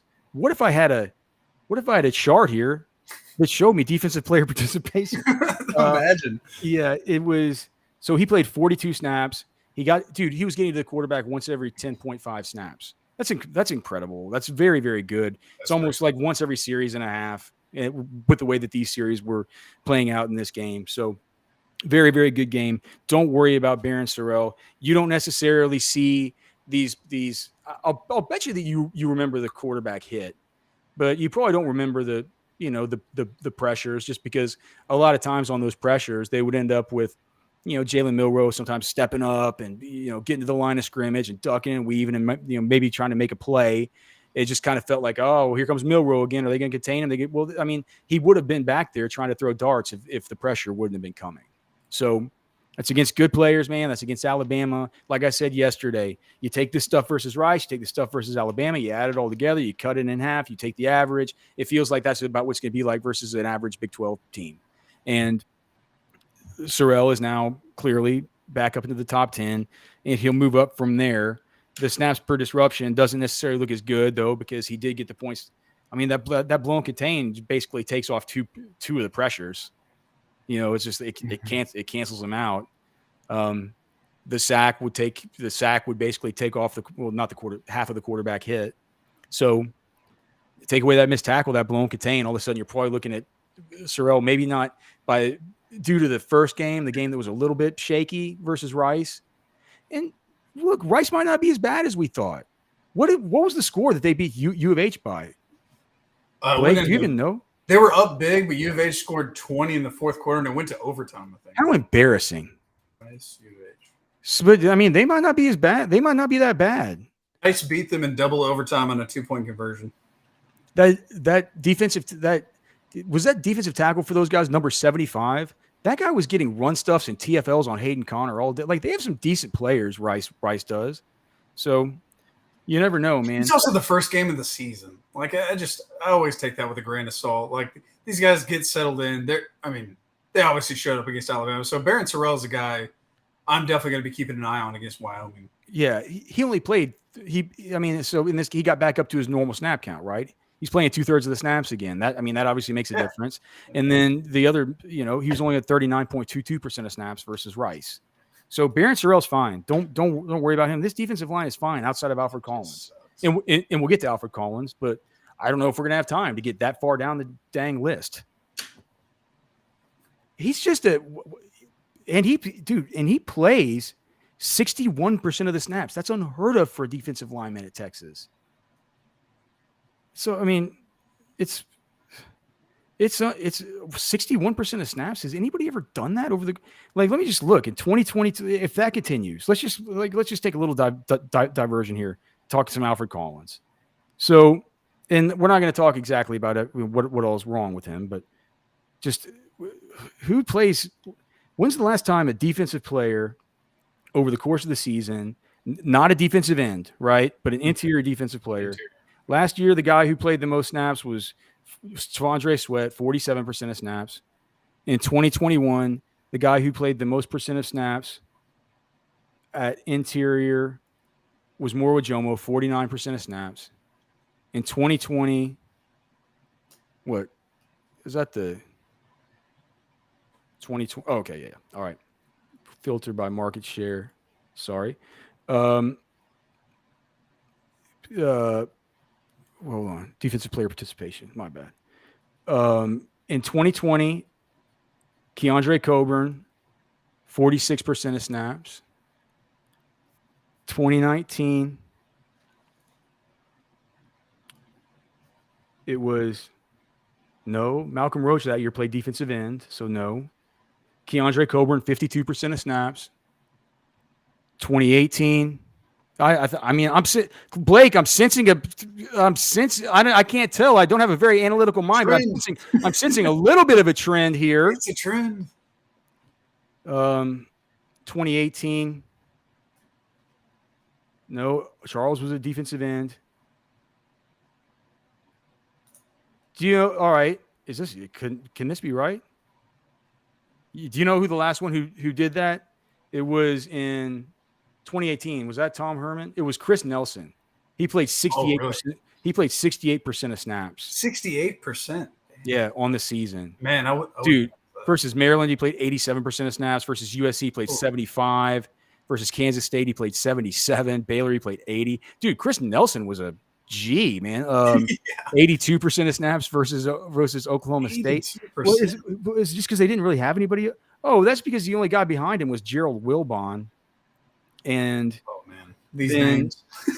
Do you remember back then they had DeAndre Christmas who never played? Oh, I remember. Yeah. They had. So it was Chris Nelson. It was Taquan Graham played some, but remember Taquan Graham played a little bit at defensive end too. Mm-hmm. Gerald Wilbon, Marquez Bimage, who would play a little bit of defensive end. Yeah. Do you remember Jamari Chisholm, the transfer? Mm-hmm. He played he'd spin out a tackle some, and then DeAndre Christmas, and then probably like a sophomore Moro Jomo and a freshman Keandre Coburn. But those guys, they play like 20 snaps. So yeah, the last time that somebody played that much would have been 5 years ago, and it just seems odd. It seems odd to me that the one guy that you want to get in is the guy that he hadn't done anything. Maybe they're just waiting for we're waiting for the spark again. But anyway, so that's the deal with who are we even talking about? It was, Collins. yeah, but it was about Baron Sorel. Next up would be Austin Jordan, and that we don't need to talk about him. We talked a lot about him last week. What we really liked on the mere 10 snaps that he played, so far he's generated production once every 2.28 snaps. So that'll obviously go down. But I did notice that there is a big oar between him and Jalen Gilbo at the nickel behind Jade Baron. So I think we'll have a lot of time to talk about what's happening at the nickel corner once the offseason gets here, because Lord knows we'll have to fill time talking about whatever we can think of. But Jelani McDonald factors in there too, and he's a sick player. So Austin Jordan, though, good signs for him. Jaron Thompson, so he moves up 9 spots to the 12 spot. And look, I told you guys last week the reason why he was so low in the rankings was just because he did not participate hardly at all versus Rice. At least I think that's what the case was. Jaron Thompson, yeah, he played 17 snaps versus Rice. So when you play 17 snaps versus Rice, you don't do much of anything. You know, what did he even do versus Rice? He had 1 assisted tackle. He was thrown out once. He didn't allow a completion. It's like he's out there. He's out there. He exists. He's a guy. He's a guy who exists. You're not going to have the opportunity to score points for that, especially whenever you don't get your full lockdown bonus. You only get your full lockdown. You only get, your 100% of your lockdown bonus. You play 100% of snaps, right? He played literally 1/3 of the snaps. So he doesn't get his 2-point lockdown bonus. He gets a 0.67 lockdown bonus. Is that right? Yeah. 0.666 lockdown bonus. So that was why, but then he comes into this game. You guys know what he did. As the huge interception. Of course. Yeah, he had a giant pick. Now here's what else we have to deal with him. So 3 times the ball was thrown into his coverage.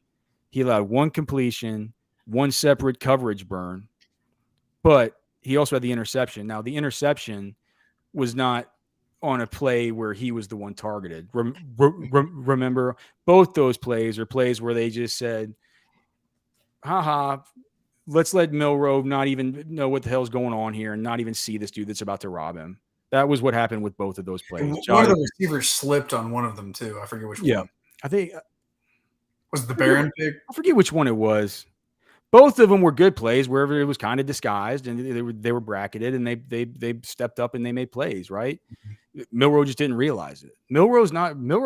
He's not all there as far as the processing and stuff yet. He's not. That became pretty clear pretty quickly. And Dan Orlovsky, whenever he was on the Pat McAfee show the other day, I didn't see the whole thing, but I saw the little clips of it on Twitter. I'm sure Cody, the ultimate Pat McAfee stan, probably saw the whole interview, saved it on his DVR, goes back and watches it late at night.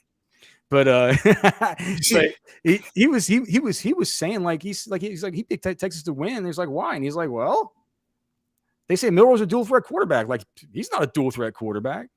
He's like, and it's funny for me to hear Dan Orlovsky say that, because Dan Orlovsky is the one who, and look, I don't ever watch any of these morning shows on ESPN and stuff. I think they're kind of trash, right? I just like, you can find specialized content that's more up your alley for the specific things you like. You guys are here watching this stuff about Longhorns football and fantasy and NFL and stuff. It's probably more tailored to what you like than hearing a bunch of talking heads talk about just, who's better, who had the better career, Tom Brady or Aaron Rodgers, and they sit there and argue about it, and it's like Arch Manning, whatever. So like, I don't watch those kinds of shows, but do you know where I do watch those kinds of shows? At the gym, right? Because they just have it on the TVs, and I always hear Orlovsky talking about how he believes Justin Fields is a quality all around quarterback. It's like, well, to me, he's not a dual threat either. He's a running quarterback. Yeah. So if even Orlovsky is who believes that Justin Fields is a good thrower, thinks that Milroe, you can't even talk about him in the same sentence as Justin Fields. You're like, oh God. But so maybe we should have known, but it became pretty clear there, pretty early that's how it was going to go. Jaron Thompson, of course, takes advantage. He moves up 12 spots in the overall rankings. And then the final member of tier 3, before we get to the sub replacement level guys and start talking some fantasy football waiver wires, Jade Baron moves up 5 spots to number 13 on the team. And you're like, Alex, why is he not higher? Why is he not higher? Alex. And I would just say, look, he's on the course of the season. He's the tackles have been okay. 6 total tackles. He's had an interception. He's had a nice quarterback pressure. He's playing a lot. He gets good for the lockdown bonus stuff. But look, he's been thrown at 6 times. He's allowed completions on 4 of those times and a coverage burn on the other. So when he's being targeted in coverage, he's giving up an 83.33% completion rate. He's also had 1 missed tackle, and he's had 1 blown contain. Both of those happened in this game. So if you just look at what happened in this particular game, Jade Baron, just like Jaron Thompson, right? A real star of the game. And another one of these things like I'm talking about, when you have the players at the very top who are the volume guys plus the efficiency guys, when your guys who are playing the most snaps are the most efficient, right? You can, if you have 7 of those guys, there can be little mistakes and stuff. There can be the 3 blown contains, right? There could be the fact that Jalen Catalon missed 2 tackles. Jaron Thompson missed 2 tackles. Keaton Crawford missed 2 tackles. Those are your 3 starting safeties. That's your last line of defense that missed 6 tackles. That's not nothing. That's not nothing.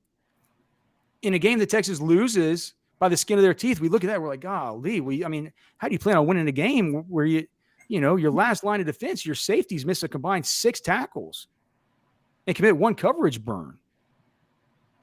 And whenever you have the volume and the efficiency meeting one another at the very top of the list, as long as that list stays blue at the very top, you're not going to notice this other stuff. The other guys are taking care of it. It's like a street sweeper crew that just comes and just like wipes away the mistakes. It's like just like blah, blah, blah, blah. Byron Murphy behind the wheel. Yeah, man. Yeah, you could see him driving it. I think he would be wearing my Bo Davis football with trucker hat. Yeah, or not the trucker hat, the bucket hat. The bucket hat. Yeah, sure. But Jade Baron in this one, clearly moves up. Clearly, he belongs in the. He's one of the better players on the defense. It was just in the first game he's just one of these guys who just didn't play that much in the first game. How much did he play? So Baron in the first game played 23. He played 12 snaps, 23.53% of snaps. In this game, he played 80% of snaps. He gets more snaps. He moves up the list. It's just how it goes. Now, will his efficiency come with it? Well, yeah. I mean, if he doesn't miss tackles, if he doesn't blow contains, and if he doesn't have coverage burns, his efficiency will be just fine. So far, he's had a generally not great with that. Out of those 3 things, what did I say? How many tackles has he missed? Did I say? Is it 1 tackle, 1 coverage burn, 1 blown contain so far this year? It was, 1 miss, 1 coverage burn, 1 blown contain, and the 83.33% completion percentage when targeted. So like those aren't the best. And he'll get better. He's a good player. And the thing about Baron too is whenever he's whenever he's one-on-one in coverage with these guys, whenever they come into his zones and stuff like that, it's a little bit of a different bear than it is whenever you have a situation like you had in the game, wherever he can really disguise himself and make a super, super, super athletic play to break on a football and be opportunistic and be able to take it upfield and just make a game-changing play. Like he's a dynamic player like that, but there are clearly just some things he'll need to continue cleaning up. And as he gets more volume, he's certainly going to be one of these guys that produces when he's on the field. I just wonder if he's going to get up into that section with those other guys that's like a sea of blue right now, and he might be more like a white because it goes from blue to median of white to like the highest is like red, right? And right now we talked about Gavin Rosdale. he's Gavin Newsom. Yeah, Gavin Rosdale Gavin Holmes. Gavin Holmes. He's all the way up in like a bright like blood red, right? Because the efficiency for him hasn't been good. Like the efficiency guys that are down here as we talk about the sub replacement level players. We're not talking about Jade Baron being in a spot like that, but we're talking about him maybe. I mean, what color is his? Is when I just look at it, it's kind of It's a little bit. It's like it's white. It's kind of maybe a little bit pink. It's, a little bit pink. Looks sort of like the the paper towel that you take just whenever you smash out whenever you tenderize your little the little medallions of deer backstrap, and you got to tenderize them real quick, and then you just kind of take a little paper towel and just put it on top just to get the that is blood a off. Football with Friends reference only, right? It's like it kind of looks white. It kind of got a little bit of pink on there. It's kind of looks a little bit like that. So as he continues to move up, we'll see. We'll see whether or not we continue to have this marriage, this ever important marriage, this thing that's changed everything on the Texas defense, which is volume plus efficiency. Because you know the Baron, the Jaron Thompson, the Baron Sorel, they're going to get there based on volume. Can that efficiency get raised up? We're going to get to the sub replacement level guys because we're through the top 13, tier 1, tier 2, tier 3. Jalen Ford, David Benda, Byron Murphy, tier 1. Ryan Watts, Tavondre Sweat, Ethan Burke, Anthony Hill, tier 2. Down 3 spots in tier 3. Malik Muhammad, up 4 spots in tier 3. Vernon Broughton, up 12 spots. Baron Sorel, down 5 spots. Austin Jordan, up 9 spots. Jaron Thompson, up 5 spots. Jade Baron. Time to talk about the sub replacement level guys, and time to talk about some sub replacement level players that you have on your fantasy football team, because we need to switch them out on waivers. We're gonna do it next. This Orange Bloods recruiting flashback takes a look at a player that was the first commitment of the TCU class of 2020 and became the last signee of the Texas 2020 recruiting class, with a little stopover in Waco in between. That's right, Texas senior defensive back Jade Baron had one hell of a recruitment before eventually developing into one of the most important remaining players from a somewhat disastrous 2020 recruiting class. For those that might not remember, Baron finished as a mid 3-star prospect in the Rivals.com rankings, while finishing 79th in the state and 72nd in the country as a cornerback. Should note for the record that I had Baron ranked as a 4-star prospect in my rankings and the number 30 overall prospect in the state. When we look at his recruitment, things really started to heat up following a junior day visit in February of 2019 to TCU and Gary Patterson.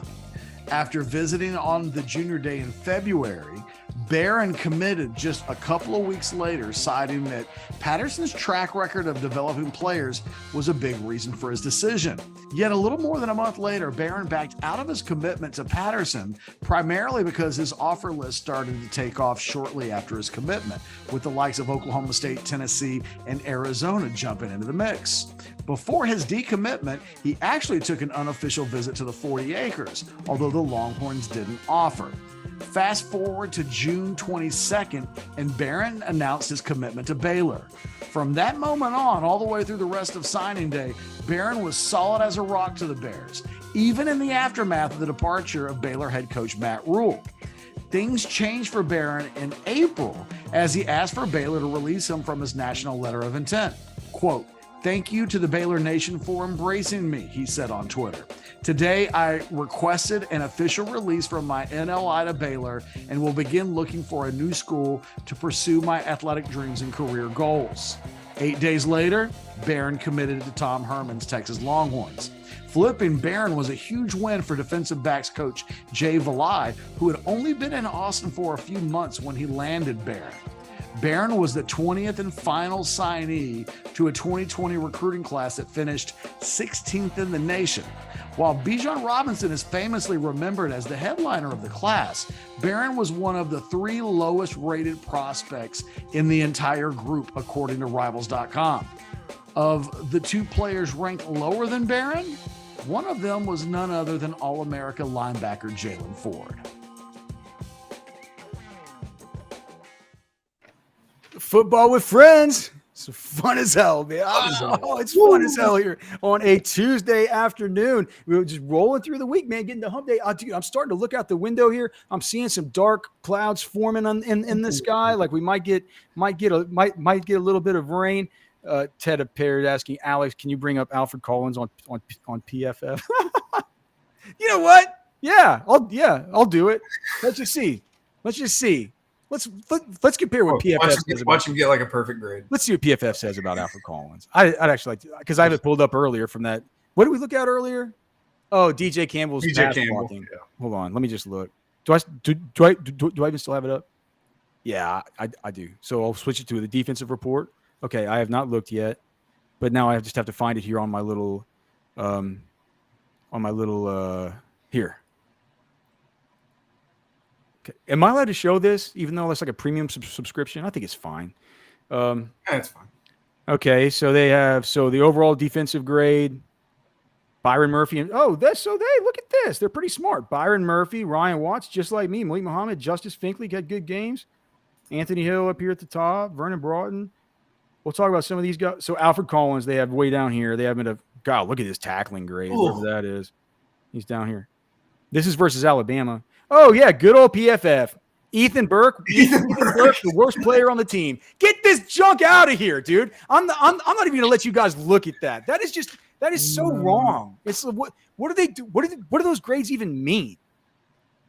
What do those grades even like? What does that even mean? Dude, here's the thing. You can love me, you can hate me, you can agree with my grades, you can disagree with my grades. But at least I'm transparent. I go through the scale every time. I'm like, you get this for this, you get this for this, you get this for this. I watch the whole dang game. I tell you what the scale means of like what it's meant historically. When you get to this certain spot, this threshold, you generally be this. All the rest of like they just like here's his grade. Ethan Burke, worst guy on the team versus Alabama. Just really bad game. Just a bad game versus Alabama. Ethan Burke had. Ethan Burke. What is? Just golly, 2 tackles. These people who want a PFF tracker, guys, it's going to be 0 days every time. A sack, a hit, a pressure, a half a TFL, whatever. Just against Bama. Who needs it? Just one of the best. Just one of the best performances that we've seen out of an edge player at Texas in basically the last 3 years. That's it. Who needs it? It's the worst on the whole. I got to bring that thing back. Hold on. Is that even? I mean, I agree. Gavin Holmes should be down here. Oh, Jalen Catalon's so Jalen Catalon's right next to Jet Bush. Yeah, who cares? Six tackles on the back end. Nah. Who needs it? Yeah, College Football Raw had a super chat right before the break. Is Ryan Watts starting to look like a day 3 guy? Yeah. I mean, he looks like a day 2 guy to me. Yeah, that's what I was thinking. Yeah, I don't. I mean, I know what the scouting industrial complex kind of thinks about him to start. Jim Nagy is the voice of the scouting industrial complex to start. He truly is. And the reason why Jim Nagy is the voice of the scouting industrial complex is because his job is to be he's the director of the Reese's Senior Bowl, right? And his job is to be, what do you say? Like, how do they say it? Like, he serves many constituencies. There's like, he's beholden to the city of Mobile, Alabama, right? He's beholden to the Senior Bowl committee, right? And he's beholden to the media and everybody that's going to come there and cover the game. To the colleges, the players, and everybody else, he has to keep a good reputation with all of them, right? He can't be seen as somebody where you come to the game and you get hurt, or they play you too hard, all the rest of it. But most importantly, he's beholden to the scouts, because the scouts are the ones that he depends on the information from. He goes to, he says, who do you want to see in the game? Who needs to be on the watch list? Who have you been like?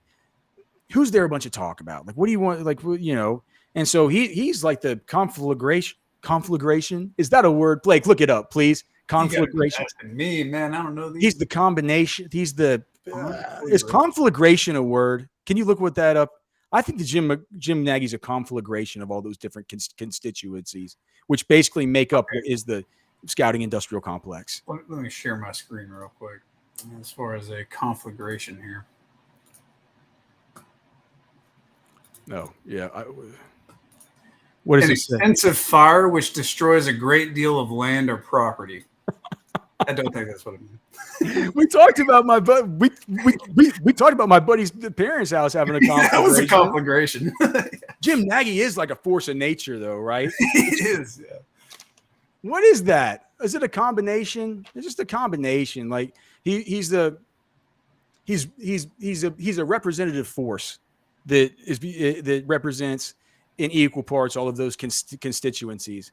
The media, the scouts, the all-star games, the rest of them, right? That is the scouting industrial complex, right? So, did you see his tweet from over the weekend too? He was at Texas, Alabama, and he was really talking up Christian Jones before the game. I don't know if you saw that.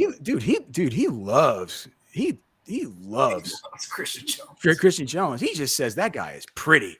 He says he is. You look at him, he's pretty. His tweet said, if you're curious what NFL scouts want offensive tackles to look like, here it is with a video of. Cody Carpenter says, I just came back after doing a show and you're Googling stuff. Yeah. Okay. Yeah, for sure, man. So I like to say words. I like to find out what they mean. Like I learned what for posterity's sake meant the other day. That was fantastic. Confluence of a myriad of interests. Myriad, that's a good word. But wait. But you know what? Yippee time. You're gonna try and outdo me here, and I'll outdo you. A myriad. It should be a confluence of myriad interest groups, right? You don't say a myriad of. That's something that I learned back in creative writing classes. I think you would just say myriad interest groups. You don't need an of, but between myriad. I don't think. I could be wrong about that. Myriad versus myriad of. Learn when to use myriad versus myriad of with grammar rules. Is it telling you got to buy a subscription? Is it myriad? I don't know. It doesn't matter. Myriad possibilities, whatever. Oh, speaking of subscriptions, do we still have the We've got an incredible promo, Alex. Yeah, promo code. 60-day free trial. Eanes Grammar. The Yippee Time went to Eanes Elementary. A fellow Mustang. You got to be kidding! I grew up right across the street from it, and but literally right across the street, West Haven Drive. And my parents wouldn't let me walk to school because even back then, Bee Cave Road was just way too busy to cross. Grammar with friends. Grammar with friends. 60-day free trial. The code is Texas Arrives. Go check it out. Orangebloods.com. It's the place to be. I just dropped my deep dig column. A bunch of stuff I wrote in there that I haven't been able to get to here. And 60 days is a huge chunk of the season. Like you are getting so much content for free. Jason has a new column today. Ketchum's 10 thoughts from the weekends up. I mean, Blake, when does basketball start? Like we're going to start having basketball stories and stuff pretty soon. Not that I care. I don't know, somewhere around there. We should have an over-under here about the first time that I talk about a damn basketball game. You don't do a deep dig on the basketball team? I'm not even sure that I know. Is the coach still Terry Joseph this year? Rodney Terry. Who is Terry Joseph? He is an assistant coach for Texas football.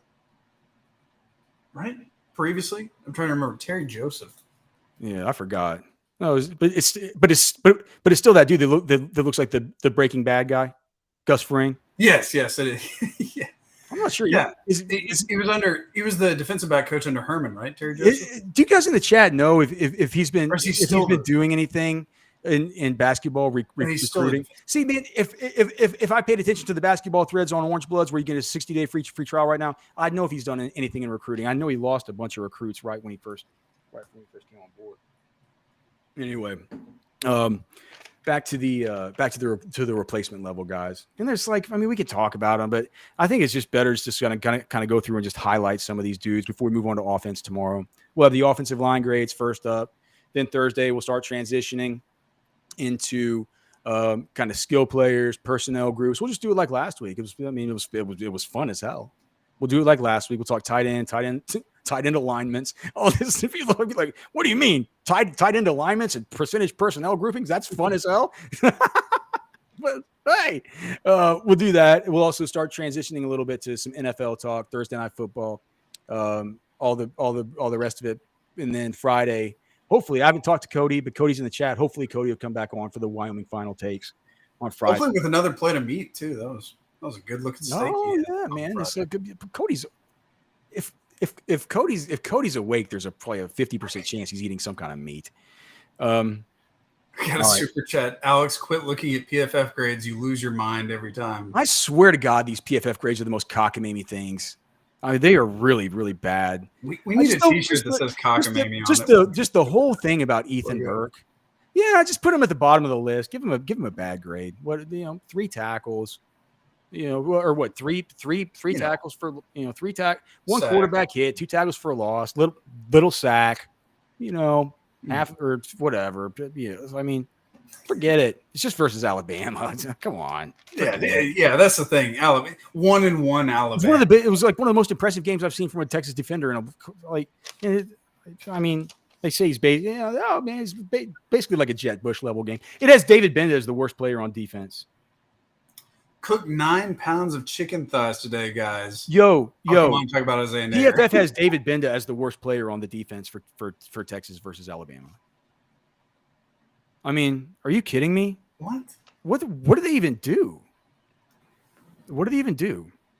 Forever a mystery. How they come up with those grades. It's just this is an idea here. Cockamamie counter graphic. It would just go off the screen though. Is the problem? Okay, dude, this is so messed up. Focus. Okay, focus. Deep dig. Sub replacement level players. Jalen Catalon is working his way right back up. He's up 10 spots to number 14. Pretty easy to see why. He's another one of these guys. Just didn't play last week. He's going to move up. Derek Williams moved down 8 spots. Again, easy to see why he didn't play. Terrence Brooks down 6 spots, and he did play. So that takes some investigation. What happened with Terrence Brooks in this game? So in the defensive disruption page, we go to Terrence Brooks, and he just didn't record anything he didn't record any positive, anything positive except for his lockdown bonus. He was thrown at twice. Didn't allow a completion, but did have 1 missed tackle. So not that bad a game for Terrence Brooks. The reason why he moved down so much is all these other guys took this quantum leap. And he kind of stayed status quo. And if you stay status quo when these dudes are going nuclear with quantum leaps, it's just that's what's going to happen. But it's not like he's I don't think that he's a guy that we should all of a sudden think of as a liability just because he's moving down. I think that battle continues. To me, it feels like it really should be Gavin Holmes is a specialty weapon. I think it's kind of smart what somebody said. Maybe if you got a super fast guy you're going against. With that said, it's not like they're going to shadow anybody. They don't do that. They play boundary side and field side. So if that's the only thing you're thinking about for him, that's not going to always work, because half the time, let's say that they get their fastest wide receiver over on the boundary. If Ryan Watts is on the other side, you don't necessarily trust Ryan Watts and all that big open space to the field side. What are you going to do? Make us, take Gavin Holmes over there, then bring in somebody else for Ryan Watts? To me, that doesn't make much sense. So it feels to me like the leaders in that race should be Malik Muhammad and Terrence Brooks. And I don't think Terrence Brooks, it says necessarily too much about him at all, that he's not, that he's moved kind of down here into this spot. Jalen Gilbo moves down 9 spots. Easy to understand why he didn't play. These other guys are moving up. It's like it's what's going to happen with volume eventually. Jet Bush down 3 spots. That's because Jet Bush, he had 1 pressure in this game, and that's it. He played, or I think he did. Let me just look and see. Was it 1 pressure? Jet Bush, one quarterback hit. So if you remember Jet Bush, you're like, oh man, I think Jet Bush was making some plays. You're like, well, yeah, he made a play, but it wasn't a big liability either. Sometimes those things can get stuck in your mind. And to his credit, he didn't play that much, and he only moved down 3 spots. So it's not like he's Jet Bush, it feels like we've kind of talked about him before as kind of a laughable kind of player for Texas. He's not a laughable player. I mean, he was in for 13 snaps and he got a quarterback hit. Very respectable. I think we were just singing. We were just singing Sorel's praises for getting a quarterback hit once every 10.5 snaps. It's like he got one every 13. It's probably fine.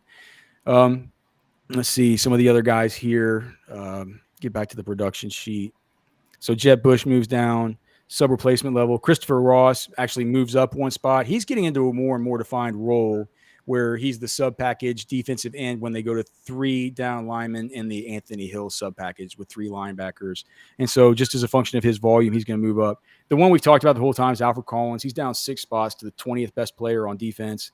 Still yet he's playing way too many snaps. If he doesn't pick it up this week versus Wyoming, I'm not going to understand why they just don't put in Byron Murphy and Tavondre Sweat right next to him and just say, look, Alfred, you're like, we're going to play you still 40% of snaps. You know, you're going to get your time, and we like you in that heavy package at the jack. But like, we need to see something like we saw that one play versus Rice. He had one play versus Rice. He had no plays versus. Did he do anything? Have I looked what he did versus Alabama?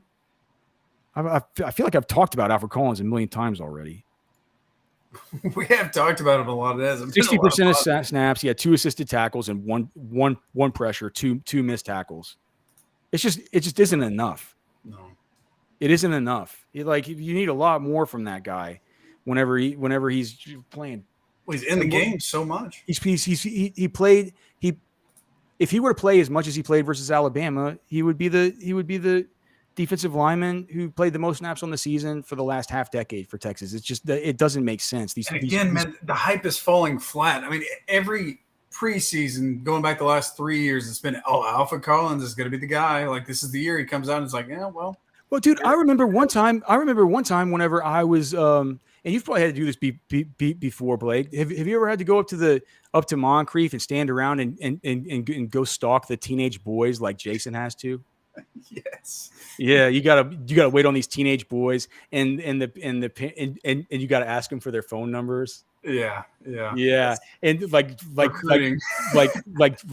Jason has to do, but Jason sometimes will need help at these big camps, right? And back then, you know, like I lived a lot closer. Like I lived over on East Austin, right? I lived a lot closer, and I would go help him with some of these camps. Not that we could go in, but when the recruits would come out, half the time they were with their parents, which makes you feel even creepier. Walking up to a kid with his dad right there. Man, the worst is when I'll be sitting there like starting to talk with a kid, and it's a kid who's maybe just on campus for the first time. And it's like, okay, who are you? Like, we got his profile pulled up and stuff. It's like, you get done interviewing him and you look up, it's like, oh, he's 15 or he's like 16. It's like, these are young teenagers. They're also like 6'3" or 6'4", and it's like, God. Yeah. But I was up there with Jason for the time that Alfred Collins came. And of course, that's during a time of year when they do these camps where you're you're a little bit hard up for some content to write about and stuff. So I didn't really mind being there because if I could see a recruit and I could just talk to him for just a couple minutes, ask him a few questions. Interesting stuff. Yeah. I could turn it into an article, and then I'm good on my article for the next like two days or whatever. Like I don't have to worry about it. But so I did that with Alfred Collins, and I specifically remember when I met him, for one, how tall he was and stuff. You know, long arms. I thought he was a lot more developmental then, but I just remember him saying like, what are the coaches telling you about being here? Like all the, just the BS that you ask these kids, and he was like, I remember specifically saying, I'm just looking for a place where where I'm gonna where they can use me to the best of my abilities for the next 3 years, where they can blah blah blah, like all that. And I just remember I was just like, oh, that's pretty presumptuous, kind of confident, a little bit presumptuous, saying you're only gonna be in college for 3 years, when you're still a junior in high school. It's like he's been hearing this for like the hype goes not just back to, like it goes back. It goes way back. You even see it in that little thing from Catch earlier, that little vignette from Catch when it showed like the recruiting rankings, and Alfred Collins is like one of the top recruits on that list. So it's been like that for a while. He needs to play better. That's a crazy recruiting class too, because on that same video, that's the one, right, the Jade Baron one, where it goes through. It's like at the bottom of that recruiting class were Jade Baron and Jalen Ford. Yeah.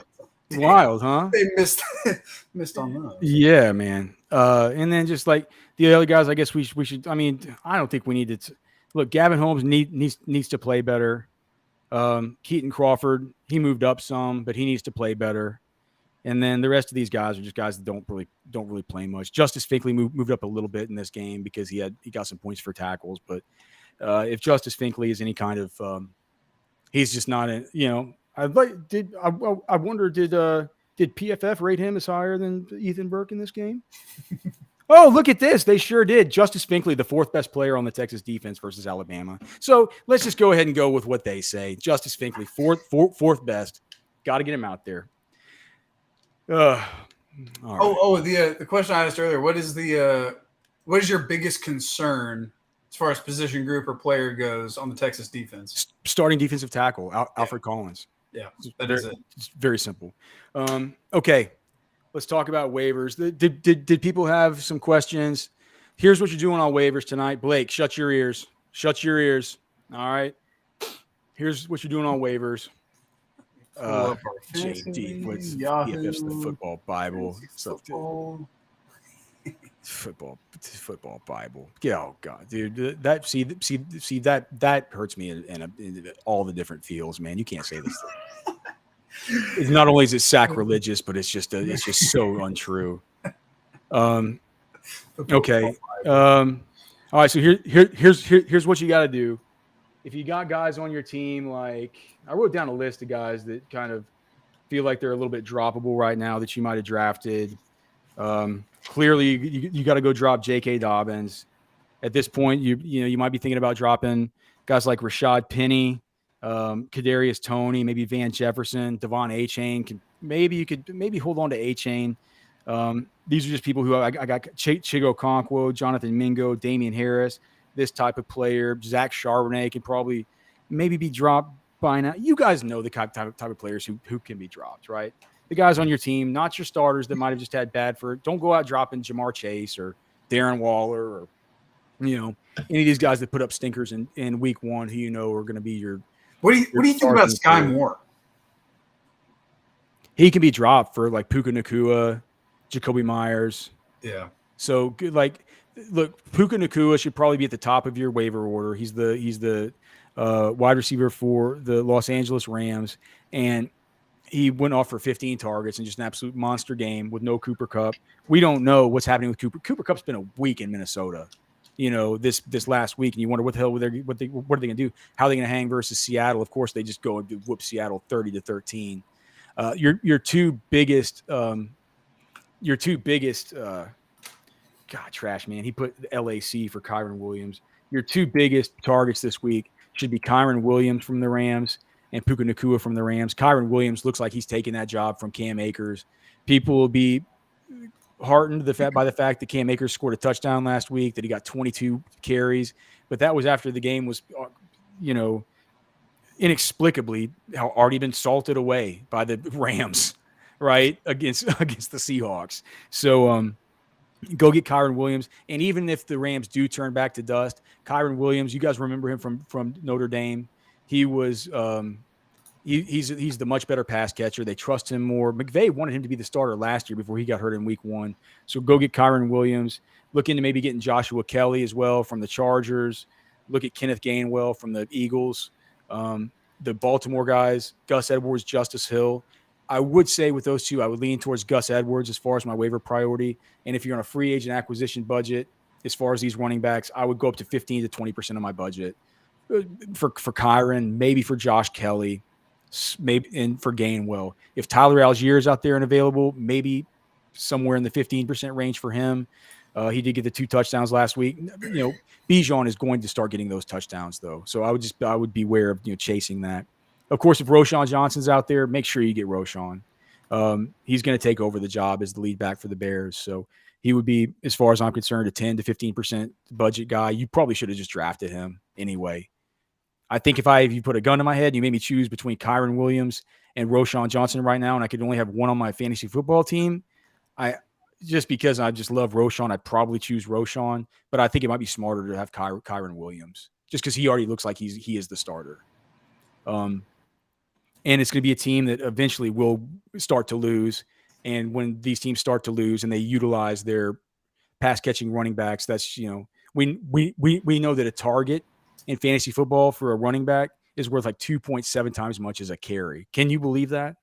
So these guys who could be pass catchers and losing game scripts are like gold. The guys who you don't want in losing game scripts are these plotting between the tackles runners. So never, ever, ever, just in fantasy football, don't ever draft a running back that you think is going to be on a bad team that doesn't have pass catching ability. Those are kind of the top guys. Other guys to look at, I would say with the Indy situation, keep an eye on that because Deion Jackson last week was miserable in the absence of Jonathan Taylor. You never know what's going to happen there, right? So this week, what did Deion Jackson even do? I mean, he got a bunch of opportunities. What did he get? Like 18 touches, 5 targets, and what did he fumble the football twice? He put the ball on the ground twice. How many yards did? Let me pull it up. I have the snap counts, targets, and touches tool.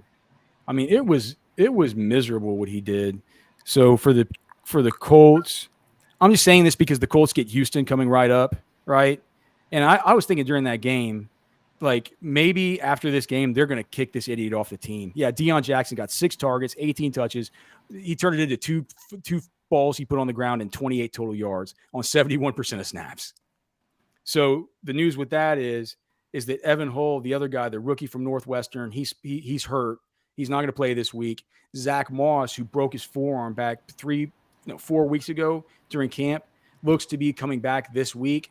So I would say, before I picked up Deion Jackson after that miserable performance, I might go look at just picking up Zach Moss if you're looking for like a 1 week rental.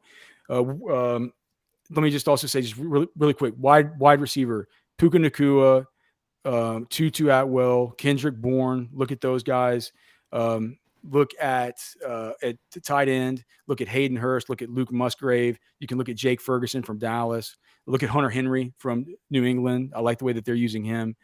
And then, let's get these teams straightened up. It'll be a pretty big night on waivers, and you'll be able to get probably 1 or 2 of these guys that I've mentioned here. Okay, would you try and move Garrett Wilson? I think he's talking about Garrett Wilson or Russell. Mark Ruiz, I don't know. I wouldn't have drafted Russell Wilson unless I was in a super flex league. If you're talking about Garrett Wilson, I think I would. Yeah, if you can get value commensurate with where you drafted him at. And the good news is last night he caught the sick touchdown. And people might just say it's Garrett Wilson. I don't care if Zach Wilson's throwing him the football, right? I would want to divest of anything that I had with the Jets. So that's where I am as far as where that's concerned. Let's see. Blake Winfrey, what do I do about DeAndre Swift? We hold on to him for this week because it looks like Kenneth Gainwell is very, very questionable. And this is going to be your one shot, dude. This is going to be your one shot. Rashad Penny was a healthy scratch last week. We know that. Boston Scott, we know he has his very, very specialized role. DeAndre Swift this week, it should be like Philadelphia's getting their free rental on him. They're getting their free rental on him. It did not look good in week 1, right? It looked like it was Gainwell. But this is the runway that DeAndre Swift needs. I'm not sure, given your other options, whether you should get him in, but you should hold on to him and see if he can do something to kind of cement a role there in Philadelphia. That's a good team. JD says, you mean don't drop Mahomes? So if you're in my league, drop Mahomes. That's a great idea. Yeah. Let's see here. I'm going to drop Dallas's defense, significantly underwhelmed. Dude, yeah, they scored like, how many fantasy points did they score? Like, I think on DraftKings they scored like 42 points. Probably something like that in home leagues. Just something. They sacked 40 to nothing. They sacked Daniel Jones 7 times. Just unbelievable. Like that defense won you your week. It's dude, what a weekend for Cowboys and Longhorns fans. Like those guys really living it up right now. Jay Ward saying Aaron Rodgers highlights been playing for the Jets is running out of the tunnel. Just dude, he played 3 plays for them. And I do think that and golly, we're not going to be able to get to this Matt Stafford stuff today. Dang it. Again? Yeah. The Micah Hudson stuff. Okay, so just quick, we can get to this later in the week, dude. We got the Micah Hudson stuff. I really do have a lot of thought. Like, what the hell? It's like that was interesting timing. It was just kind of out of nowhere. Yeah. Anyways, football with friends. It's fun as hell. If you'd like to sponsor the show, please email me. My email's right there. alex@rosterwatch.com. alex@rosterwatch.com. Oh, to satisfy my soul, thank you, brother. Love listening to Alex Dunlap. Nonstop take after another. While Blake starts to squeeze in a single word. Blake, I'm just the producer. Hey, Blake's here to. Blake is like the producer plus, man. He's the all around all star. So we're so happy to be here with you guys, man. So happy to be here on a Thursday. We'll be back to do it on a Wednesday here on Football with Friends. It's always fun as hell. So for Blake, I'm Alex. We're done.